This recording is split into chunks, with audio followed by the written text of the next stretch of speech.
मेरे प्रिय भाई और बहनों, शायद मैंने आपको कई बार एक कहानी सुनाई है,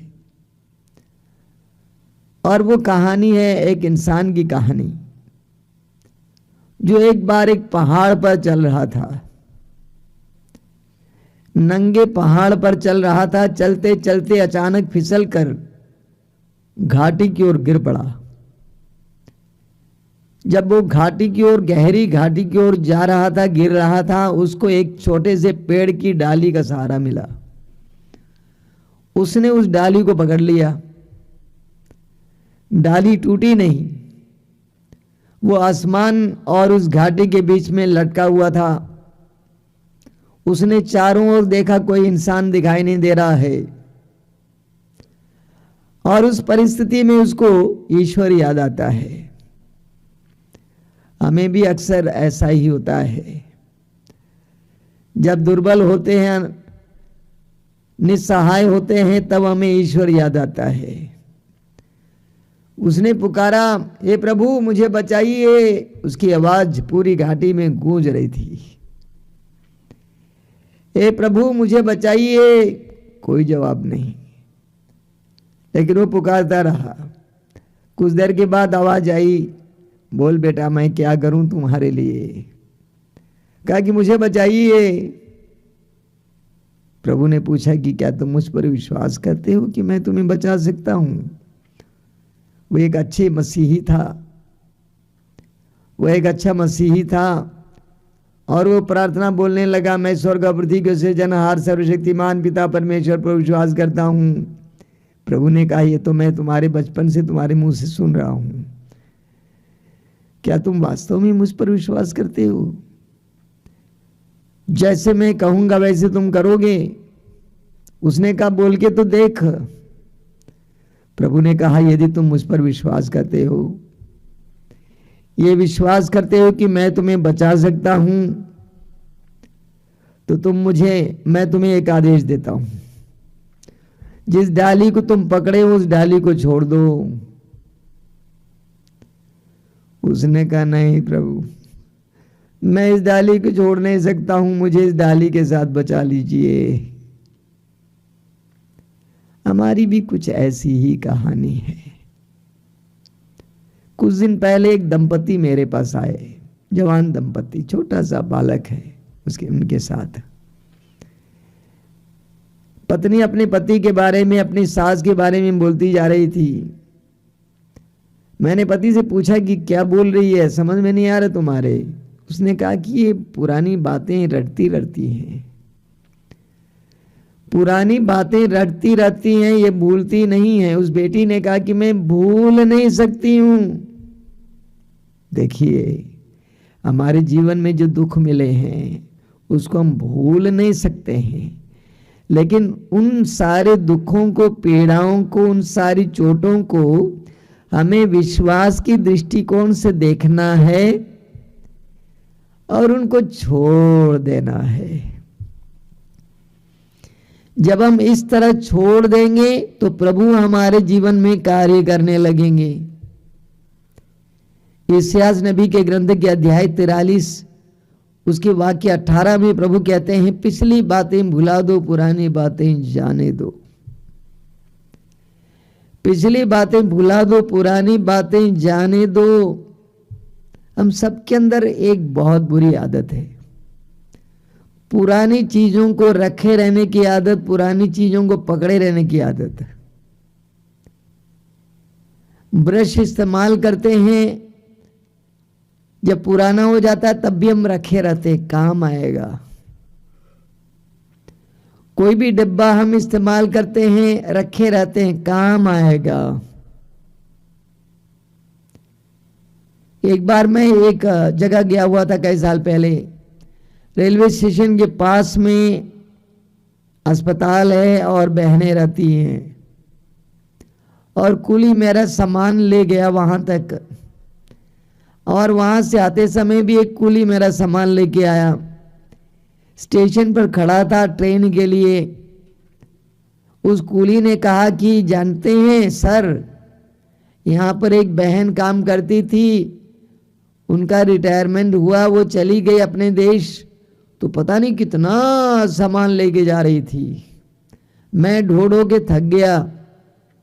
और ये बताऊं, सब पुरानी पुरानी चीजें थी। पुरानी पुरानी चीजें हम छोड़ना नहीं चाहते हैं। सुसमाचार में हमें एक बहुत सुंदर उदाहरण मिलता है। मार्कुस के सुसमाचार के अध्याय 10 में हमें एक अंधे भिखारी के बारे में पढ़ने को मिलता है।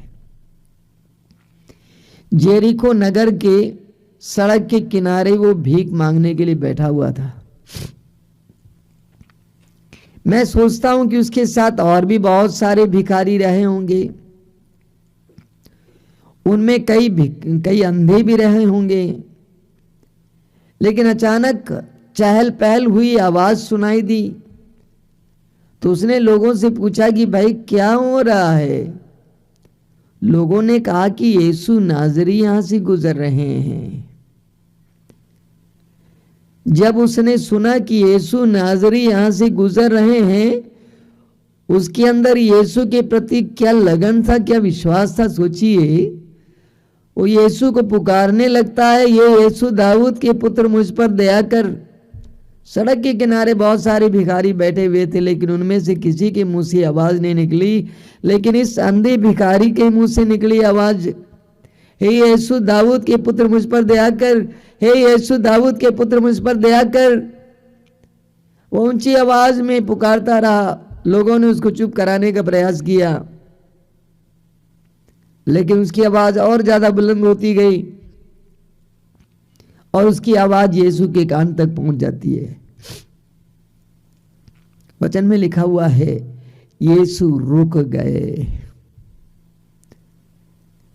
सड़क के किनारे बैठे हुए उस अंधे भिखारी की आवाज ने यीशु को रोक दिया। यीशु ने कहा, उसे बुलाओ। लोगों ने कहा कि वो तुम्हें बुला रहा है। जब उसने सुना कि यीशु उसे बुला रहा है, तो उसने क्या किया। वाक्य 50 में लिखा हुआ है, वो अपनी चादर फेंक कर उछल पड़ा और ईसा के पास आया। उसने अपनी चादर को फेंक दिया। जब उसे सुनाई दिया कि यीशु तुम्हें बुला रहा है, उसने अपनी चादर को फेंक दिया। एक जबरदस्त प्रतीक है, एक जबरदस्त उदाहरण है। उसने ये नहीं सोचा कि चलो ये चादर काम आएगा, मैं रखा रहता हूं। नहीं, उसने फेंक दिया। और वो चादर उस भिखारी के लिए पोशाक था, उसका यूनिफॉर्म था, वो कई दिनों से वो पहन रहा था। वो चादर उसकी मजबूरी का चिन्ह था। वो चादर उसके द्वारा लोगों की दया वो प्राप्त करता था। उस पुराने फटी मैली चादर को देखकर लोग कुछ दान देकर चले जाते थे। सोच लीजिए, अगर कोई अंधा है, सूट पहनकर बैठा हुआ है, तो क्या कोई दान देगा? तो वो चादर उसके लिए उसकी मजबूरी का चिन्ह था, लोगों की सहायता दया पाने के लिए एक माध्यम था। उस चादर को देखकर लोग उसको दान देते थे। वो चादर उसका पोशाक था, लेकिन उसने उसको फेंक दिया। क्यों? क्योंकि जब उसने सुना कि यीशु मुझे बुला रहे हैं, उसने ये नहीं सोचा कि मैं रख लेता हूं इसको, नहीं, फेंक दिया। क्योंकि वह विश्वास करता था कि यीशु से मिलने के बाद मुझे इस चादर की आवश्यकता नहीं होगी। यीशु से मिलने के बाद मैं भिखारी नहीं रहूंगा। यीशु से मिलने के बाद मैं अंधा नहीं रहूंगा। यीशु से मिलने के बाद मुझे किसी इंसान की दया की आवश्यकता नहीं होगी। एक ऐसा विश्वास उसके अंदर आ गया। अब यीशु से मिला नहीं, यीशु ने उसको चंगा किया नहीं, लेकिन पहले ही उसके अंदर ये विश्वास था, इसीलिए उसने उस चादर को फेंक दिया।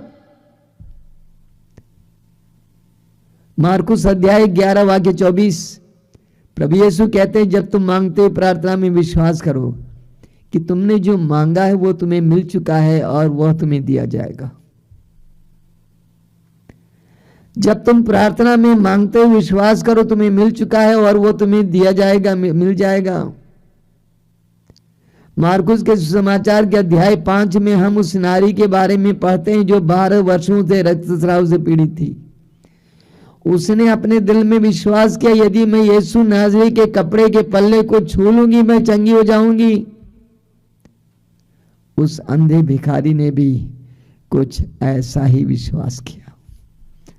यीशु से मिलने के बाद मैं भिखारी नहीं रहूंगा, मैं अंधा नहीं रहूंगा। एक दृढ़ विश्वास। मेरे प्रिय भाई और बहनों, कुछ पाने के लिए हमें कुछ खोने की जरूरत होती है। कुछ नया पाने के लिए हमें पुराना फेंक देने की जरूरत होती है। हमें मत्ती के सुसमाचार के अध्याय 4 में पेतरुस और उसके भाई अंद्रेस की बुलाहट के बारे में पढ़ने को मिलता है। वचन में हम पढ़ते हैं कि वे मछुए थे, पेशे से मछुए थे, और वे मछली पकड़ने के लिए समुद्र में जाल बिछाए हुए थे। प्रभु यीशु ने उनसे कहा कि मेरे पीछे चले आओ। पेतरुस, सीमोन, पहले उसका नाम सीमोन था, सीमोन और अंद्रेस दोनों उस जाल को समुद्र में छोड़ देते हैं और यीशु के पीछे हो लेते हैं।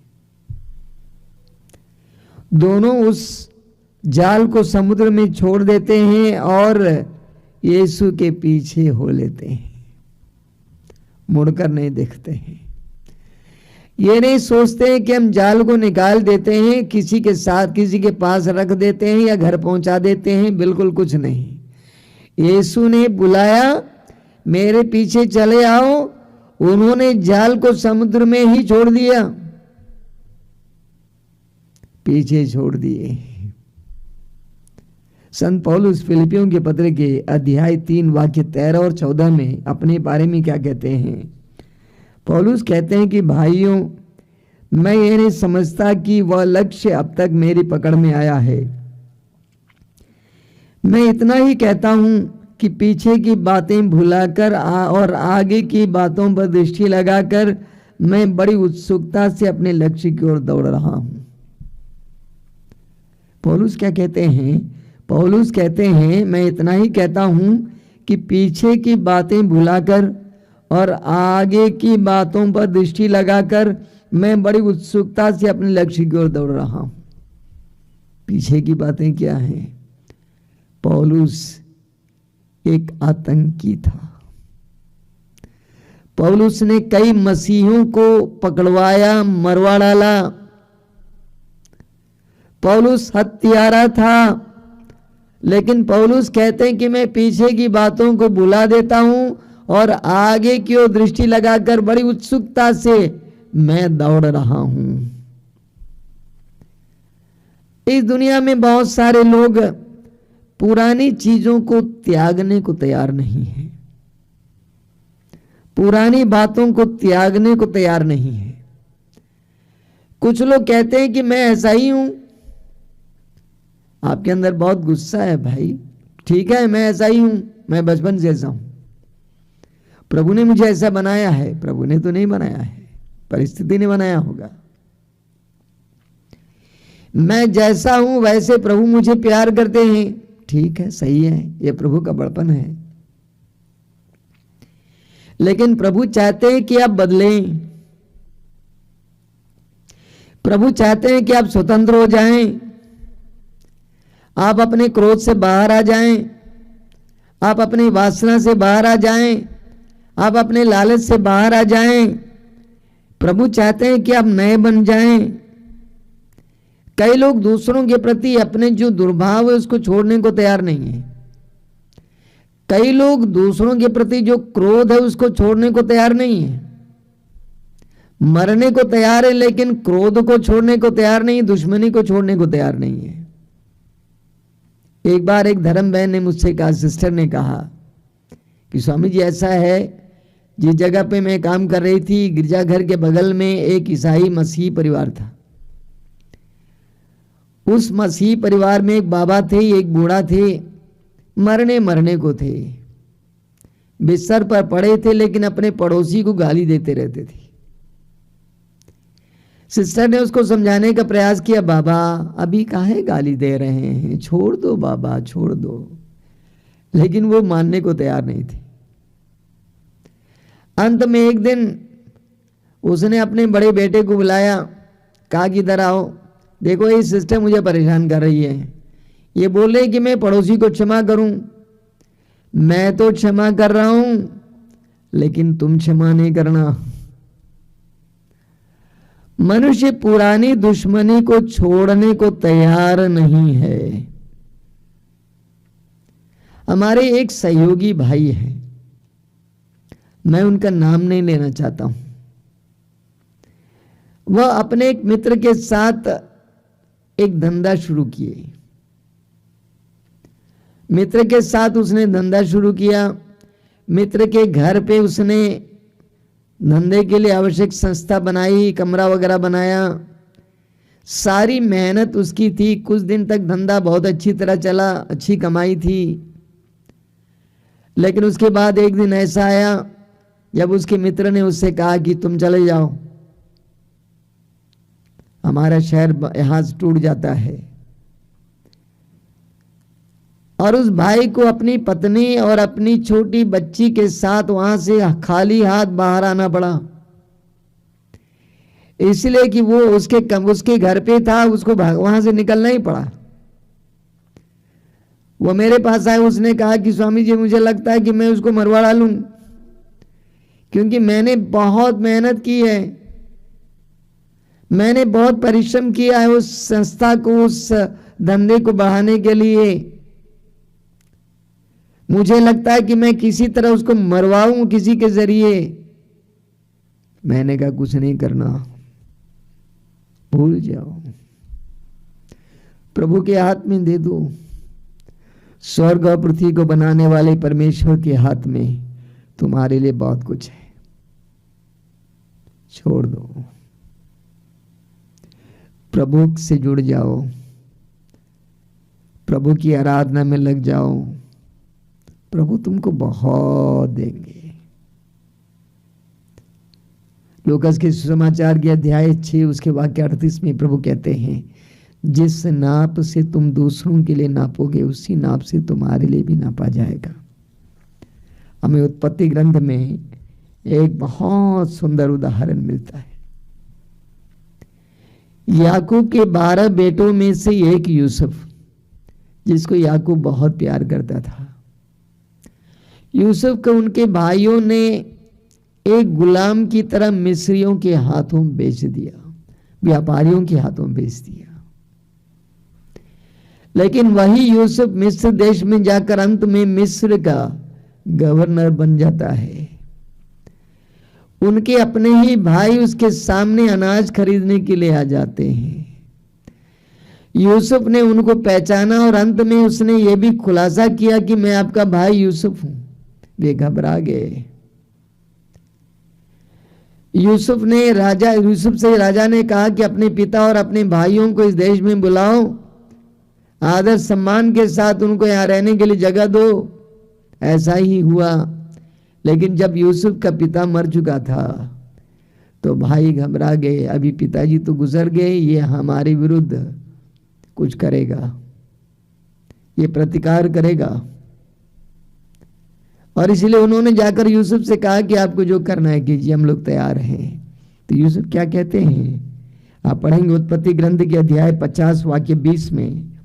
यूसुफ ने अपने भाइयों से कहा, आपने हमारे साथ बुराई करनी चाहिए, किंतु ईश्वर ने उसे भलाई में परिणत कर दिया। आपने हमारे साथ बुराई करनी चाहिए, किंतु ईश्वर ने उसे भलाई में परिणत कर दिया और इस प्रकार बहुत से लोगों के प्राण बचाए, जैसा कि अकाल में हो रहा है। यूसुफ ने छोड़ दिया था। यूसुफ ने अपने भाइयों के प्रति प्रतिशोध अपने दिल में बनाए नहीं रखा। उसने विश्वास में स्वीकार किया और उसको छोड़ दिया। आपने मेरे साथ बुराई करनी चाहिए, लेकिन ईश्वर ने उसको भलाई में परिवर्तित किया। बहुत सारे लोग अपने जीवन में बहुत ज्यादा असुरक्षा महसूस करते हैं, बहुत ज्यादा असुरक्षा महसूस करते हैं, इसलिए पुरानी बातों से लिपटे हुए हैं। जो स्वतंत्र होते हैं पुरानी बातों को भूल जाते हैं, लेकिन जिनके अंदर बहुत ज्यादा सुरक्षा है, डरे हुए हैं, वो पुरानी बातों को ही रटते रहते हैं, उनको ही पकड़े रहते हैं। बारूक के ग्रंथ के अध्याय 5 उसके वाक्य 1 में, बारूक का ग्रंथ अध्याय 5 वाक्य 1 में प्रभु कहते हैं, यरूशलेम अपने शोक और संताप के वस्त्र उतार और सदा के लिए ईश्वर की महिमा का सौंदर्य धारण कर। प्रभु कहते हैं, यरूशलेम अपने शोक और संताप के वस्त्र उतार और सदा के लिए ईश्वर की महिमा का सौंदर्य धारण कर। प्रभु कहते हैं, अपने शोक, संताप, दोष भावना, विद्वेष, दुश्मनी का वस्त्र उतार और सदा के लिए ईश्वर की महिमा का सौंदर्य धारण कर। हम ईश्वर की महिमा का सौंदर्य तभी धारण कर पाएंगे जब हम पुरानी चीजों को त्यागने को तैयार होंगे। एफेसियों के पत्र के अध्याय 4 उसके वाक्य 23 में, एफेसी अध्याय 4 वाक्य 23 में संत पौलुस कहते हैं कि आप एक नया स्वभाव धारण करें, आप एक नवीन स्वभाव धारण करें। उसके लिए आवश्यक है कि पुरानी चीजों को फेंक दें, जाने दें। मैं एक छोटा सा उदाहरण देता हूं। मान लीजिए आपने एक बर्तन में दूध रखा और दूध फट गया, इसलिए आपने उस दूध को फेंक दिया। फिर उसी बर्तन में नया ताजा दूध डाल देते हैं तो क्या होगा? वो भी फट जाएगा। इसलिए आवश्यक है कि उस बर्तन को मांज दें, साफ कर दें, पुरानी चीजों को जाने दें। हम तभी एक नवीन स्वभाव धारण कर पाएंगे जब हम पुरानी चीज को त्यागने को तैयार हो जाएंगे। जो अपनी पुरानी बातों को अपने मन में रखे हुए हैं, उससे बहुत ज्यादा लगाव रखते हैं, उसी को रटते रहते हैं, उनके जीवन में कभी ताजगी नहीं आएगी। उनकी जिंदगी उस साइकिल के टायर की तरह है, ट्यूब की तरह है। एक पंक्चर हुआ, उसके बाद उसी पंक्चर को रखते हुए फिर चलाएंगे, फिर पंक्चर पर पंक्चर होता जाएगा। लेकिन हम तभी नवीन स्वभाव धारण कर पाएंगे जब हम पुराने को फेंक देंगे। प्रभु कहते हैं कि अपने दुख संताप का वस्त्र फेंक दे। हम सबको उस भिखारी की तरह अपने पुराने उस फटे मैली चादर को फेंकने की जरूरत है। उसको फेंकना है। प्रभु ने हमें एक नया वर्ष दिया। इस नए वर्ष में नए सिरे से जीने के लिए उन सारी बातों को फेंकना है। कि आपके मन में पुरानी दुश्मनी है, फेंक दो। कि आपके मन में कोई पुरानी बातें हैं जो आपको दुख देने वाली है, उसको फेंक दो, प्रभु के सामने डाल दो। प्रभु के दिल दिमाग में आपके लिए नई नई बातें हैं। प्रभु के मन में आपके लिए नए नए सपने हैं। उन नए सपनों को स्वीकार करने के लिए, ग्रहण करने के लिए पुराने को जाने देना होगा। कुरिन्थियों के दूसरे पत्र के अध्याय 5 उसके वाक्य 17 में संत पौलुस कहते हैं, जो मसीह के साथ एक हो चुका है वह एक नई सृष्टि बन चुका है। जो मसीह के साथ एक हो चुका है वो एक नई सृष्टि बन चुका है, पुरानी बातें बीत चुकी हैं, पुरानी बातें बीत चुकी हैं। इब्रानियों के पत्र के अध्याय 12 में संत पौलुस हमें क्या बताते हैं, देखिए बहुत सुंदर वचन है। इब्रानियों का पत्र अध्याय 12 उसके वाक्य 1 में लिखा हुआ है, जब विश्वास के साक्षी इतनी बड़ी संख्या में हमारे चारों ओर विद्यमान हैं, तो हम हर प्रकार की बाधा दूर कर अपने को उलझाने वाले पाप को छोड़कर और ईसा पर अपनी दृष्टि लगाकर धैर्य के साथ उस दौड़ में आगे बढ़ते जाएं जिसमें हमारा नाम लिखा गया है। पौलुस कहते हैं कि विश्वासियों के इतना बड़ा समुदाय हमारे साथ है, विश्वासियों के इतने सुंदर सुंदर उदाहरण हमारे सामने है। तो हमें क्या करना चाहिए? पुरानी बातों को छोड़ देना चाहिए, हमें उलझाने वाले पाप को त्याग देना चाहिए और ईसा की ओर, यीशु की ओर दृष्टि लगाकर दौड़ लगाना चाहिए। पीछे की ओर देख कर नहीं, बल्कि यीशु की ओर दृष्टि लगाकर दौड़ लगाना चाहिए। आपने देखा है गाड़ी में ड्राइवर के बगल में एक आईना होता है, वो आईना क्या के लिए होता है?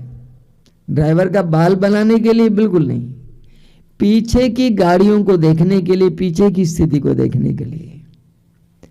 लेकिन वो ड्राइवर हमेशा उसी आईने की ओर देखकर गाड़ी चलाएगा तो क्या करेगा? दुर्घटना करेगा, एक्सीडेंट करेगा। हमारी भी कुछ ऐसी स्थिति है, हमें उस भिखारी से सीखने की जरूरत है। जब उसको सुनाई दिया यीशु तुमको बुला रहा है, उसने अपने उस चादर को फेंक दिया। यीशु हम में से हर एक को पुकार रहे हैं, बुला रहे हैं। हम भी अपनी पुरानी चादरों को फेंक दें, उस फटी पुरानी मैली चादर को फेंक दें। प्रभु के दिल में आप और मेरे लिए नई नई योजनाएं हैं, नए नए सपने हैं, नए नए उपहार हैं। उसको ग्रहण करने के लिए हमारी ओर से आवश्यक है कि पुरानी चादर को फेंक दें। आइए हम प्रार्थना करें। प्रभु धन्यवाद देता हूं जीवन के वरदान के लिए, तेरी शिक्षाओं के लिए धन्यवाद देता हूं। उस अंधे भिखारी ने हमारे सामने एक बहुत बड़ा आदर्श रखा है, एक बहुत बड़ा नमूना रखा है। इस नए वर्ष में पुरानी चीजों को फेंक देने के लिए, पुरानी दुश्मनी को, पुरानी आदतों को, पुरानी बातों को, पुरानी चीजों को, पुरानी गंदी आदतों को, गंदे रिश्तों को त्याग देने के लिए हमें कृपा दीजिए। तेरे वचन में लिखा है, मैं सब कुछ नया बना देता हूं। तू सब कुछ नया बना देता है। तू चाहता है कि हम भी नए बन जाएं। हमें कृपा दीजिए यीशु कि हम पुरानी बातों को त्याग सकें। तेरे वचन में लिखा हुआ है, पिछली बातें भुला दो, पुरानी बातें जाने दो। उसका पालन करने के लिए हमें कृपा दीजिए यीशु। आमीन।